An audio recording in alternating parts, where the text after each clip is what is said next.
Si vous vous souvenez la dernière vidéo qu'on a postée, que j'ai postée, je vous disais que j'attendais d'avoir un meilleur prix pour rentrer sur Luna. Je vais même laisser la flèche ici. En vous disant que j'aimerais l'avoir à meilleur prix. Bon, bah j'en demandais pas tant. Bref, on va essayer de détendre l'atmosphère. Bon, comme vous l'imaginez bien, c'est franchement pas la joie au beau fixe.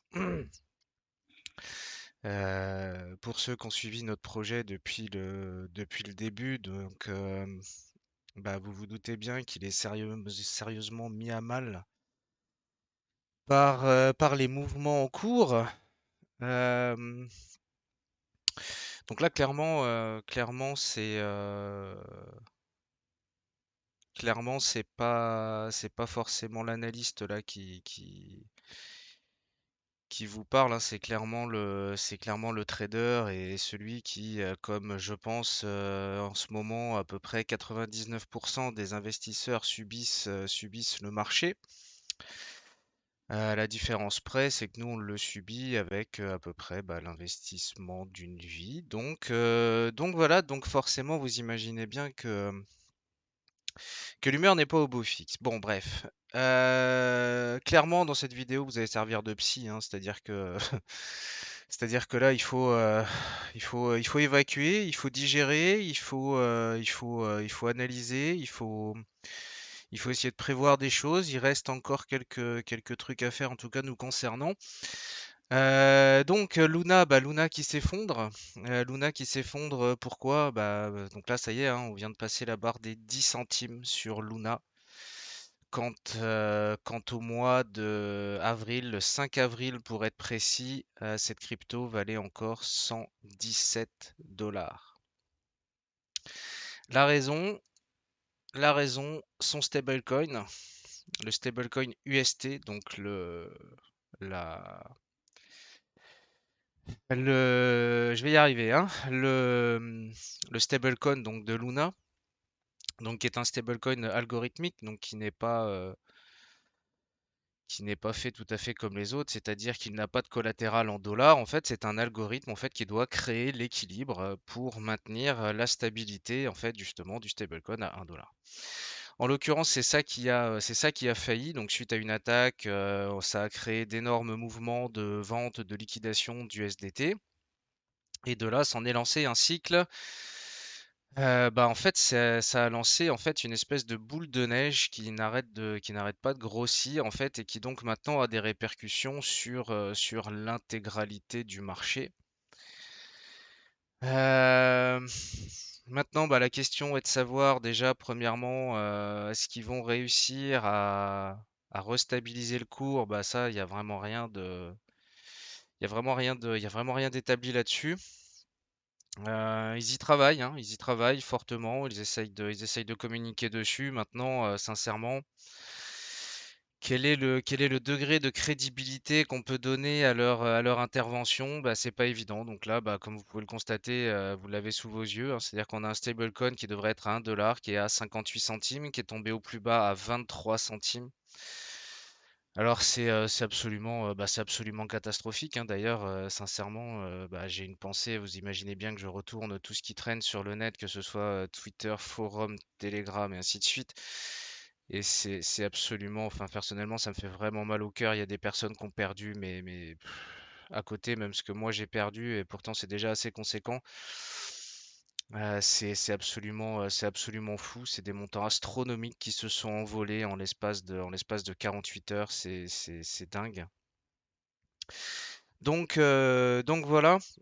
Bah, la conséquence sur tout le marché, bah, il est très simple, hein, c'est que tout suit en fait. Il y a quelques cryptos qui arrivent à tirer leur épingle du jeu, comme Tron, par exemple. Hein, on va essayer de voir un peu, on va essayer de voir un verre à moitié plein.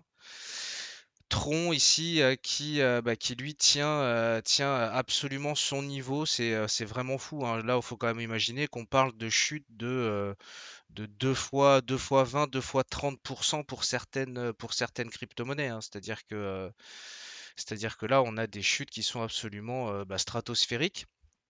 Et donc, Tron qui tient, euh, on peut imaginer que bah, clairement, on y est justement toujours dans la guerre finalement des stablecoins, dans le sens où bien Tron en fait lui a son stablecoin qui tient parfaitement les 1 $. Bon, avec des variations 98, 99, 1 $. Bon, ça a toujours, j'ai envie de dire, ça a toujours été, bien qu'on soit également finalement sur un stablecoin algorithmique. Alors, c'est pas parce que celui-là tient qu'il est meilleur. Comme je vous disais, c'est principalement en fait le mécanisme, le fonctionnement propre en fait de l'UST lié à la crypto Luna, donc qui a créé ce mécanisme en chaîne en fait. Et qui fait qu'à l'heure d'aujourd'hui, c'est fou, hein. C'est-à-dire que le principe d'un stablecoin, c'est d'être stable, hein. Faut imaginer que on pouvait stacker du stablecoin UST à 19% en stacking, donc annualisé. Donc forcément, c'est des milliards qui étaient dessus, hein. C'est à peu près 20 milliards donc qui étaient stockés donc en stacking donc en TVL sur l'UST. Donc bah forcément, voilà. Donc quand tout le monde s'est mis à vendre, en fait, le système algorithmique a fait en sorte donc de tenir en fait par son mécanisme le niveau. Et ça n'a pas fonctionné. Ça n'a pas fonctionné. Luna avait racheté 40. euh, combien? Combien ils avaient racheté? Ils avaient racheté pour 2 milliards de Bitcoin. Enfin, comment dire? Ils avaient, on va dire, 2 milliards de Bitcoin en couverture, on va dire justement pour couvrir ce genre de cas, sauf que bah, 2 milliards aux 20 milliards donc, qui étaient stockés, comme je vous l'ai dit précédemment, sur l'UST, bien entendu, ça peut pas marcher, hein. Donc ils les ont réinjectés, sachant qu'en plus ils ont fait une extrême mauvaise, enfin ils ont fait une très mauvaise opération en plus. C'est-à-dire que ils avaient racheté dernièrement des bitcoins à 42 000 $. Et en plus, donc bah, dans l'occurrence, ils ont été obligés de liquider les bitcoins pour les transformer en UST pour essayer justement ben, de soutenir le cours et arrêter la chute. Ce qui fait qu'en plus, ils ont revendu déjà leur bitcoin à peu près avec 15% de perte. Donc, finalement, quand je vous dis que tout ça est lié, eh bien en fait, ça crée une espèce de boule de neige, hein. On a en ce moment, par exemple, Just Mining, hein, la société de Hasher, qui propose des solutions de mining, de lending, et ainsi de suite. Donc là, en l'occurrence, justement, c'est le lending qui est mis à mal avec tout ce qui était sur UST. Euh, forcément, ça fait mal à tout le monde. Et donc, c'est aussi pour ça que toutes les cryptos en pâtissent. Alors, paradoxalement, bah, le Bitcoin tient pas trop mal. Tient pas trop mal. On est en train de péter des supports, certes. On est en train de s'affranchir du niveau des 29 000 bah, qu'il fallait vraiment pas casser, hein. C'est-à-dire que pour garder cette tendance, qu'on le veuille ou non, haussière, parce qu'on était toujours dans une tendance haussière de long terme, il fallait absolument tenir ce niveau des 29 000. Alors là, on l'a cassé. Est-ce pour l'instant, on ne crée pas la chute, la grosse accélération donc, bah, qui nous ramènerait forcément sur les 20 000. D'ailleurs, je vais y revenir puisque ça va faire partie de la stratégie que je vais mettre en place avec les fonds qui nous restent à investir et peut-être que ça peut vous donner des idées. Donc, le Bitcoin n'est pas trop mal. Enfin, pas trop mal, somme toute relative, bien entendu. Donc, compte tenu du contexte, dirons-nous. Par contre, si on va chercher effectivement des cryptos beaucoup plus, enfin beaucoup plus entre guillemets, bref, autres que Bitcoin et Ethereum, voilà, pour faire simple. On est en train de faire les niveaux. On est en train de faire les gros niveaux bas. Moi, ce qui me choque ici, en fait, c'est la vitesse à laquelle les altcoins ont chuté comparativement à la chute du Bitcoin. C'est absolument énorme. Mais quand je vous dis que c'est énorme, c'est sincèrement, vraiment, j'hallucine parce que les altcoins baissent en même temps que le Bitcoin. Voilà, le Bitcoin, c'est le patron, il n'y a pas de mystère, c'est comme ça. Maintenant, la vitesse à laquelle les alt ont baissé, ils ont baissé de manière stratosphérique, hein, et on peut prendre toutes les meilleures cryptos qui traînent. Voilà, vous avez en ce moment du Solana à 44 dollars. C'est-à-dire que en l'espace de 4 jours, en 4 jours, on est passé voilà, de 80 pour venir faire touchette 37. On a perdu 50% on a perdu 50% en 5 jours. On a perdu une moyenne de 10% par jour. Et c'est pas ce qu'a fait le Bitcoin. Donc voilà, bref. Maintenant, on fait quoi? Alors, bah, pour ceux qui sont dans notre cas, c'est-à-dire que ils avaient commencé à constituer donc un portefeuille en espérant déjà en DCA. On va au moins déjà espérer ça parce que forcément, on imagine que le gars qui a fait all-in sur 138 sur Solana par exemple et qui a plus de fonds, voilà, je vous laisse imaginer déjà le sale quart d'heure qu'il est en train de vivre. Et puis bah en plus, maintenant ça va être long et chiant, on va être honnête, hein, pour y retourner. Sachant que j'ai du mal à croire, et ça d'ailleurs je vais vous expliquer pourquoi, j'ai du mal à croire qu'on fasse une reprise en V, on appelle ça un V bottom, quand on a des reprises rapides sur des énormes flux baissiers. Euh, j'ai du mal à y croire, étant donné le contexte général. Donc qu'est-ce qu'on peut faire maintenant? On va faire simple pour celui qui n'est pas investi en crypto-monnaie, c'est des grosses opportunités. C'est comme ça que je vois les choses. Alors bien entendu, ce ne sont toujours pas des conseils en investissement ni des incitations à l'investissement. De toute façon, je suis mal placé, étant donné que je suis investi à peu près dans tous les projets dont je vous parle, donc ça pourrait être mal interprété. Donc c'est certainement pas des conseils en investissement et encore moins des incitations. Néanmoins, de manière factuelle, je peux vous assurer que si j'en avais pas, je serais vraiment très heureux. Alors maintenant, forcément, ça peut paraître paradoxal donc de vous dire ça maintenant, étant donné ce que font les marchés. Maintenant, est-ce que ça veut dire qu'il faut investir vite et maintenant? Sincèrement, je ne pense pas. Moi, la stratégie que je vais mettre en place, je vais être totalement franc avec vous. Là, la chute qu'on a pris, on perd à peu près, on va dire qu'on perd entre 60 et 70% du capital qui a été investi jusque-là. Donc, ça fait mal au bip si vous voyez ce que je veux dire.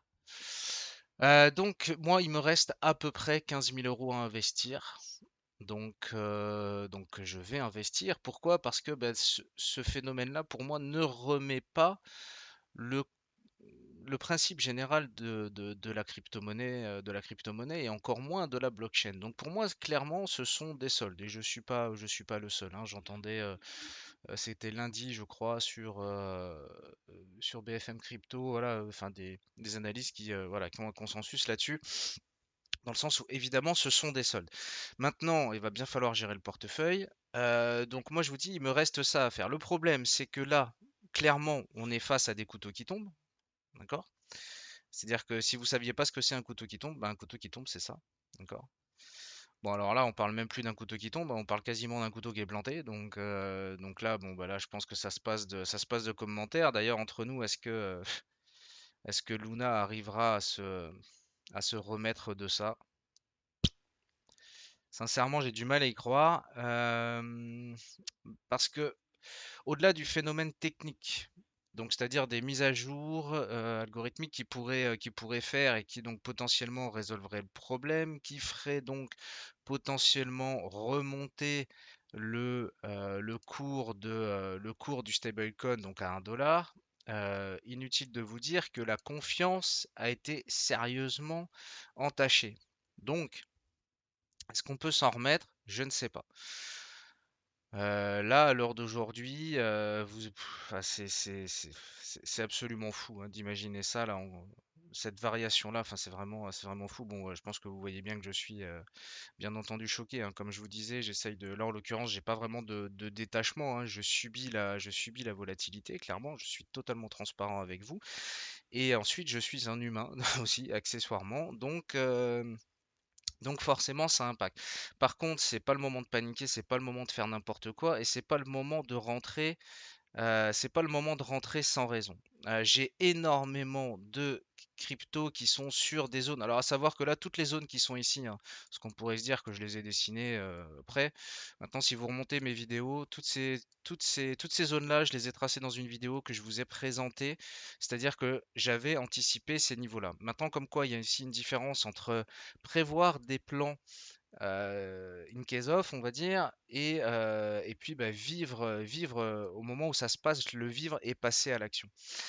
Alors, pour une fois, je ne vais pas acheter les zones à l'aveugle, c'est-à-dire que là, je vais vraiment attendre, finalement, avoir des signaux de retournement, vraiment avoir des indications qui nous disent, OK, maintenant ça y est, on a stabilisé, il va falloir également qu'il y ait bah, des solutions qui soient trouvées déjà bah, principalement sur Luna, forcément, et puis bah, qu'on arrête ce cycle de vente panique. En fait, c'est des ventes en chaîne, hein, bien entendu. Il y a des stops qui sautent, il y a des énormes positions qui sont clôturées pour en couvrir d'autres. Enfin, vous avez toutes les positions à effet de levier qui ne peuvent pas être couvertes, qui sautent. Enfin bref, voilà, c'est l'énorme boule de neige qui est en train de se créer.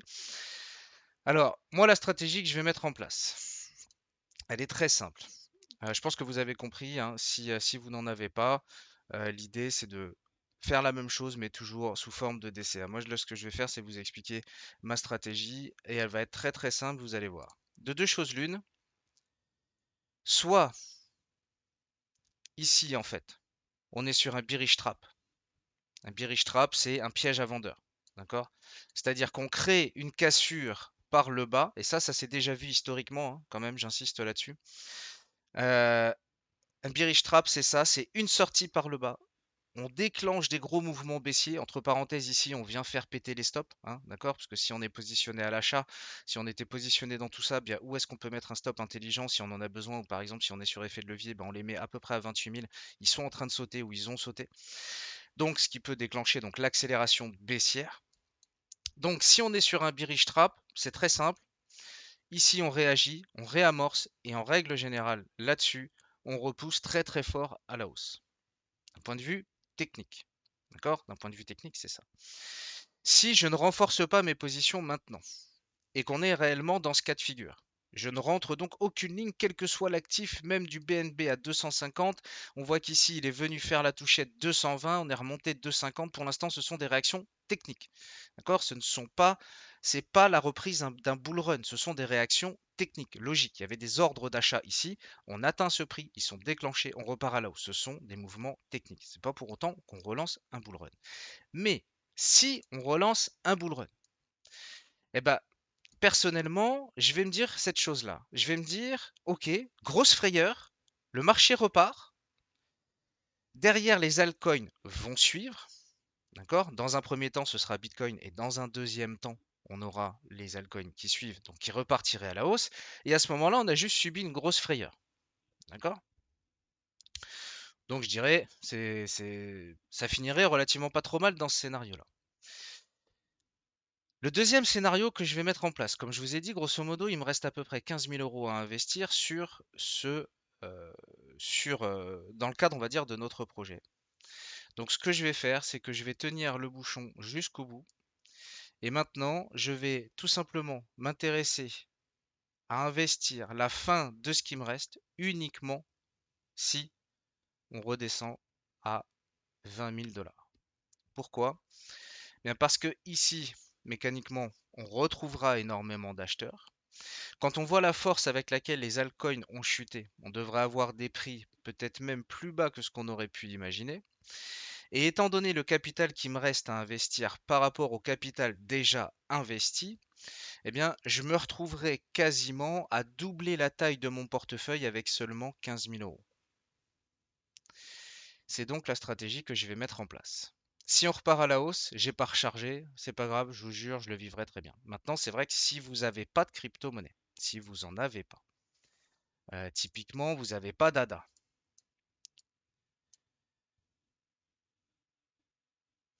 Je pense que le graphique parle de lui-même. Alors, je suis loin, loin, loin de dire c'est le moment de faire all-in. De toute façon, c'est jamais le moment de faire all-in, d'une manière générale. Par contre, rentrer des premières lignes sur des niveaux relativement intéressants, c'est quand même pas déconnant. Maintenant, l'idée d'attendre un signal, un retournement haussier, c'est quand même pas déconnant non plus.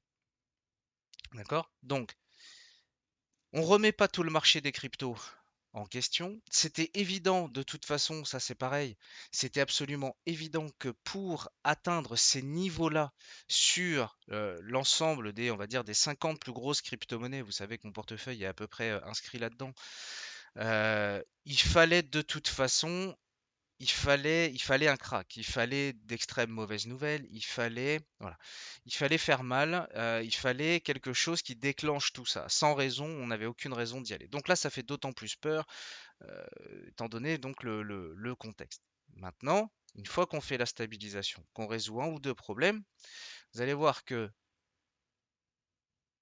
mécaniquement, le marché repartira tout seul. Alors après, peut-être qu'il repartira fort, peut-être qu'il repartira vite, ça ce serait la meilleure nouvelle.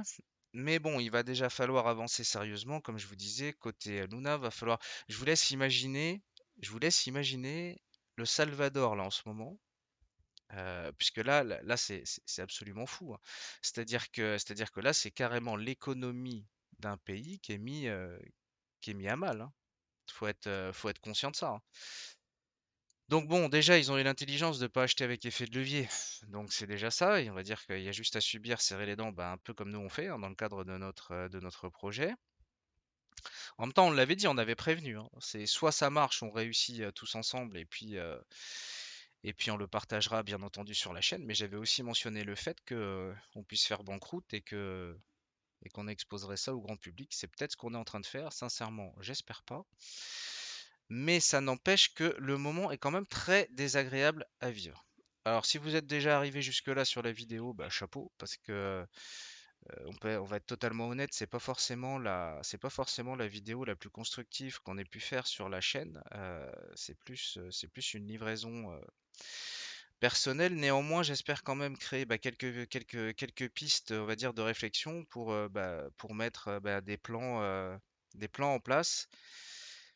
Principalement, bah, j'ai envie de dire, si vous avez la chance de pas être investi, si vous avez la chance de pas être investi dedans, et puis bah, si vous êtes en train de subir le marché, ça vous permet de voir aussi quelle stratégie on peut mettre. Alors là, c'est vraiment la patience qui fera le job. Après, c'est sûr que un Bitcoin à 28 000 dollars, je peux vous assurer que ça intéresse déjà du monde. Ça, c'est une certitude, parce que comme je vous dis, les projets blockchain ne sont pas remis en question, hein. Comme je vous ai dit, c'est vraiment un phénomène de boule de neige en fait bien voilà, qui entraîne toutes ces crypto-monnaies-là. Alors, buy the dip, buy the dip, buy the dip. Maintenant, si on rentre en marché baissier, bah, le dip, il peut être beaucoup plus bas. Alors moi, personnellement, je vais vous redonner peut-être une astuce. J'en ai déjà parlé, mais je pense que c'est le moment pour en reparler. Que ce soit pour ceux qui n'en ont pas ou ceux qui doivent réinjecter des fonds dans le cadre d'un DCA. Honnêtement, on laisse tomber le couteau. Et comment on détermine la fin? Bah, passe en journalier, passe sur un graphique journalier. On passe en Ekenashi, représentation des prix en Ekenashi, qui permet de limiter le bruit de marché, qui va éviter, si vous voulez, de s'affoler à chaque petit retournement, à chaque petit mouvement technique, on va dire, qu'on pourrait potentiellement avoir sur des niveaux. Ça va permettre d'éviter ce bruit et on va commencer à s'intéresser à recharger quand les premières bougies vont commencer à se retourner en vert en représentation Ekenashi. Et donc, principalement, si on vient faire ces niveaux-là. Donc, ce niveau-là est déjà intéressant pour rentrer des premières lignes, bien entendu, si vous n'en avez pas sur Signal. Et moi, en l'occurrence, pour recharger, mais bon, dans le cadre de la gestion de mon portefeuille, ce sera uniquement sur les 20 000. Et même à 20 000, je ne rentrerai pas à l'aveugle. J'attendrai des retournements pour envoyer les derniers montants que je pourrais investir dessus à l'heure d'aujourd'hui. Donc voilà, après forcément vous avez des projets qui sont très bons et puis qui vont commencer à attraper des niveaux intéressants, hein. Je pense tiens à GMT, hein, donc j'avais fait une vidéo dessus. Si vous l'avez regardé, je vous avais fait une vidéo, on était là où je vous disais que là il serait peut-être bon de penser à vendre. Pareil, j'avais mentionné les niveaux, donc jusqu'au dernier hein, qui a été fait en touchette, là à 0,80. Euh, Personnellement, j'ai rentré la ligne à 1,30 quand on a fait la première touchette ici à 1,30. J'ai rentré une ligne à 1,30. Là, on vient faire les 1, le GMT. Le GMT, on reste sur un projet, bon, apprécié ou non, mais qui reste malgré tout relativement stable. Enfin, surtout cohérent, on va dire, qui je pense subit une variation très très forte par rapport au timing. Donc oui, son explosion a été énorme, hein, voilà, moi c'est clairement, hein, vous pouvez voir, vous pouvez me demander sur le TG hein, depuis le début, hein, depuis qu'on est parti, c'est le niveau que j'attendais, les 1 dollar. Donc là, bah, on a, enfin les 1 dollar, voilà, 1 dollar 80 centimes. En l'occurrence, même les 70 centimes ne seraient pas complètement dénués de sens. Bon, quand on percute les zones, on a des mouvements techniques qui sont réactionnels, hein, c'est-à-dire que là, on a des ordres hein, clairement qui étaient posés, ce qu'il n'y a pas d'ailleurs sur les stablecoins, hein, c'est logique en fait, hein. Pourquoi ici on n'a pas les niveaux de rattrapage aussi rapides que sur une crypto normale, on va dire, bien c'est qu'on n'a pas d'ordre d'achat. Le stablecoin, je veux dire, il navigue entre 0,98, 1,02, et voilà, c'est toute sa vie. Donc quand on part, qu'on chute, bah, on n'a pas d'investissement qui se mettent en place. On n'a pas d'ordres qui sont prêts à être exécutés à l'achat et qui donc justement ralentissent les baisses. Donc c'est comme ça qu'on est tombé jusqu'à 20 centimes parce qu'il n'y avait rien pour l'arrêter. Il y avait pas de niveau d'achat pour l'arrêter puisque c'est pas censé arriver en fait. Donc voilà. Or, ici, sur les cryptos, sur les niveaux, il y a des ordres d'achat qui se sont déclenchés. Bon, déjà, ils ont au moins le mérite de valider ces zones-là. Maintenant, ces zones-là, on y réagit dessus techniquement, ça ne veut pas dire qu'on repart en V derrière, c'est ce que je vous expliquais tout à l'heure. Donc, ici, bah, on surveille ces niveaux-là, on les surveille. Pareil, hein, NIR qui a pris un peu cher, hein, forcément. On n'est pas encore sur des niveaux trop alarmistes, mais je peux vous assurer que si le Bitcoin tombe à 20 000, se retrouver ici, par exemple, avec un IR qui viendrait chatouiller les 2 dollars ne serait clairement pas dénué de sens, hein. Donc bah ça a l'air de rien, mais ici si on rentre à 6 ou si on rentre à 2, ça c'est quand même pas pareil quoi, hein. C'est-à-dire que là vous avez encore la possibilité de vous faire dévisser le portefeuille par 3 en rentrant maintenant. Alors je dis pas qu'il faut pas rentrer maintenant si on commence à avoir une reprise, une réintégration des 29, des 30 000 sur le Bitcoin, une reprise à la hausse, un retournement sur ce niveau-là. Je dis pas qu'il faudra pas rentrer, je dis juste qu'il faut se gaffer et surtout avoir conscience que ben, si le phénomène de chute libre ne s'arrête pas, eh bien c'est pas complètement dénué de sens sur des mouvements rapides d'aller chercher du 2 dollars. Ouais. Oui, du 2 dollars sur NIR. On était à 20 dollars, on était à 20 dollars pareil au 5 avril. Donc, euh, donc voilà, idem voilà pour Solana, hein. Solana, vous savez que j'en ai, c'est un écosystème auquel je crois, il y a pas de souci là-dessus. Maintenant, bah, bougie rouge, hein. Bougie rouge, bougie rouge, bougie rouge. Les niveaux sont explosés, ils sont défoncés, on réagit là sur le niveau des 40 dollars, hein, bon, ce qui est relativement logique, mais pareil, ce sont des réactions techniques. Alors je peux peut-être vous paraître un petit peu défaitiste, mais c'est juste que de toute façon, tant qu'on n'a pas planté le couteau, bah, on peut pas revenir sur le marché sereinement. Là, on a AAV forcément bah, qui en pâtit parce que finalement, quand le stablecoin de Luna s'effondre, c'est toute la DeFi, c'est tout l'écosystème DeFi qui prend cher. Je veux dire, c'est rappeler que bah oui, techniquement, un stablecoin peut s'effondrer. Voilà. Donc, bah, ça fait mal à toute la DeFi. Sans parler de tous les liens qui sont faits interchaînes et qui font, qui créent, qui continuent d'appuyer cet effet boule de neige. Donc voilà. L'Ethereum, on voit bien que lui, bah, il a poussé très très fort, hein. Pareil, hein, cette zone-là, je vous l'ai pas tracée pour la vidéo, vous l'avez compris, je l'ai faite à l'arrache, hein. Donc ça, c'est des niveaux qui étaient préétablis. Et ici, on a un mouvement technique qui se fait. On touche les 1800, on réagit, on retourne 2000. C'est logique, mais c'est technique. Ce qu'il faut avoir conscience, c'est que c'est des mouvements techniques, c'est logique. On a des prises de position sur les ventes à découvert et on a de l'investisseur qui rentre sur le long terme. Alors surtout qu'en ce moment, c'est vrai que Ce samedi, il y aura pas de, il y aura pas de, il y aura pas les conseils hebdo de par le marché parce que bien, je pense que preuve en effet, hein, c'est que de toute façon, j'ai envie de vous dire, dans un contexte comme celui-là, euh, c'est absolument impossible de déterminer quoi que ce soit. Donc je vois pas l'intérêt d'aller donner des conseils de qui qu'ils viennent, hein, j'ai envie de dire. Le seul que j'ai envie de donner, tout du moins, c'est pas un conseil, mais c'est ce que je pense, c'est que quitte à avoir des cryptos comme le Bitcoin et l'Ethereum à des prix comme cela, avec la solidité qui va avec, j'ai envie de dire, c'est peut-être par cela qu'il faut commencer. Avant d'aller chercher des cryptos 100, 150 au market cap ou des fois même 40e, bah, peut-être que c'est par là qu'il faut commencer. Regarder ces niveaux-là. Ici, on a des niveaux qui sont très forts. À 1750 ici, 1750 dollars, on voit qu'on n'arrive pas à le toucher, hein. On fait les 1800, on repart. D'un point de vue technique, c'est propre. Voilà. Alors après, est-ce qu'on peut se retrouver avec un, avec un Ethereum à 1000? Bah, j'ai envie de dire oui. J'ai envie de dire oui. Il y a rien qui l'empêche. Maintenant, c'est sûr que dans un premier temps, comment va se passer le phénomène de reprise? Parce qu'il y aura un phénomène de reprise, et je terminerai là-dessus.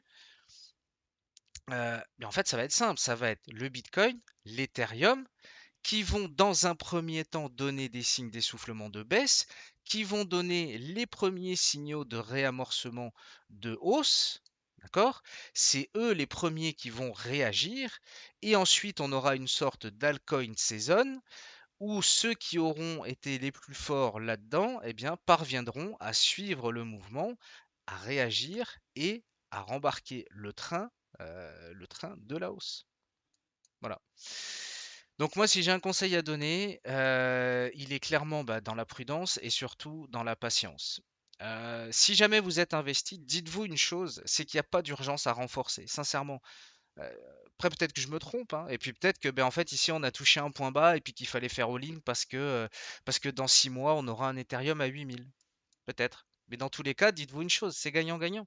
Parce que même si vous êtes rentré à peu près comme moi dans les enfin proportionnellement sur toutes les cryptos, à peu près dans les 2000, par là, dans les 2 700 on va dire, allez, j'en ai attrapé ici aussi, mais bon. Heu, on va dire que on va dire que la moyenne est là, et bien si on repart mais qu'on n'a pas rechargé ici, bah, c'est pas grave, vous serez dans le vert. On aura juste fait grosse frayeur. OK? Et c'est pas grave, c'est pas grave. Par contre, si jamais on continue de chuter, eh bien là, par contre, vous serez bien content de ne pas être rentré à l'aveugle, de ne pas être rentré n'importe où, et de se dire, OK, on va attendre les niveaux. Les indicateurs sont en PLS. C'est-à-dire que là, je vais vous mettre le RSI en grand. Là, les indicateurs sont en PLS. On a un RSI sur Ethereum à 14. Donc là, si le terme survendu a du sens, je peux vous assurer que là, on y est. Donc, si de 14 on repasse à 7 sur le RSI, bien entendu, là on est sur des niveaux où les marchés bah, forcément réagiront. Ça, c'est certain. Après, là, j'ai envie de vous dire, on est juste en train de faire des vases communicantes en fait. Là, techniquement, les fonds changent de main. Ils sont en train de changer de main en fait. Là, il faut imaginer qu'à l'heure d'aujourd'hui, on a quasiment 98% des investisseurs en crypto-monnaie qui, à l'heure d'aujourd'hui, perdent de l'argent. Donc, à un moment, toutes ces ventes-là vont s'essouffler. Par contre, on a de nouveaux investisseurs qui arrivent, qui profitent de ce moment pour commencer à charger. Et c'est eux qui vont reprendre le chemin. Et puis ceux qui en auront pâti, bah, s'ils ont les moyens, également aider à réamorcer cette hausse. Mais de toute façon, vu le contexte actuel, je pense que c'est pas dénué de sens d'attendre des consolidations. Il faut attendre des stabilisations. D'accord? Donc là, je passe en 1 heure pour vous donner un exemple sur l'Ethereum. Eh bien, ici, si le niveau des 1800 devait tenir, par exemple, ici, à quoi ça pourrait ressembler? Eh bien, ça pourrait ressembler à ça. D'accord? On essayait de faire une phase de consolidation sous forme de double bottom, quelle que soit sa forme, et nous prouver que oui, on tient. D'accord? Et ça prend du temps. Ça prend du temps. C'est pas, ça va pas se faire comme ça du jour au lendemain. Dire, ok, on crée cette phase de consolidation. Tant pis, vous ne serez pas rentré au plus bas, vous rentrerez peut-être à 1800, à 1900, à 1000 et quelques. Mais au moins, on aura cette validation du fait que, eh bien, ça y est, on se calme, les bonnes nouvelles reviennent, les investisseurs reviennent dans la marche et vaut mieux rentrer un petit peu plus tard plutôt que d'essayer d'attraper le point bas que vous n'attraperez littéralement jamais. Et puis bien risquer de rentrer dans ce phénomène qui soit paf, on accélère. Si on n'attend pas cette consolidation, c'est très facile en ce moment de tomber dans ce piège. Surtout qu'on est dans des ventes paniques, hein. Là maintenant, on est dans du panic sell, mais clairement, hein. Là c'est panique à bord, hein. Là, on est en mode panique à bord. Je peux vous assurer que d'un point de vue technique, d'un point de vue psychologique, ce que nous disent les marchés d'un point de vue psychologique, c'est panique à bord. Voilà, bon, je vais en rester là. Je vais pas vous tuer plus le moral. J'espère que ça vous aura quand même donné une ou deux idées pour essayer de voir quoi faire là-dedans. Bien entendu, on reste au courant sur la chaîne, éventuellement aussi sur le TG. On a pas mal partagé hier. On a essayé de profiter de quelques rebonds sur le Luna. On a tout partagé sur le TG. Bon, sincèrement, je suis de tout cœur avec vous. Vous savez à quel point on est investi dans les cryptos, à quel point le moment est dur, et je pense qu'il n'est pas dur uniquement pour nous, je pense qu'il est très dur pour beaucoup de personnes. Donc bah, j'espère que vous tiendrez bon psychologiquement, et puis bien pensez à mettre des... C'est pas le moment de craquer, euh, c'est pas le moment non plus de vendre des projets inutilement, sincèrement ça je le crois. Donc écoutez, merci d'avoir suivi la vidéo jusqu'au bout. Je vais même pas vous demander de la liker, je vais même pas vous demander de si vous abonner, pourquoi pas, ça peut être une bonne idée, mais bon. On va essayer de suivre ça de près. Bien entendu, quand j'interviendrai, bah, je le partagerai comme je le fais toujours, que ce soit en bien ou en mal. On a partagé des bons moments déjà sur la chaîne. Là, on est en train d'en passer un mauvais, on le passe tous ensemble. On est tous à on est tous à la même enseigne. Maintenant, il faut mettre des plans en place et surtout s'y tenir. D'accord? Euh, c'est pas le moment d'avoir peur, c'est le moment de réfléchir, de mettre des plans en place, et essayer de prendre conscience, essayer de reculer sur vos graphiques journaliers, hebdo, mensuels. Penser investissement long terme, c'est ce qui peut permettre tout du moins de pas trop mal réagir, on va dire, dans un contexte comme celui-là. Et puis bien, je suis de tout cœur avec vous si vous êtes dans la même situation que nous. Allez, vidéo très longue, je présume, pour pas grand-chose. Vous m'envoyez désolé. Je vous souhaite une bonne journée et puis on se retrouve très vite, j'espère avec de meilleures nouvelles. Allez, à bientôt les amis.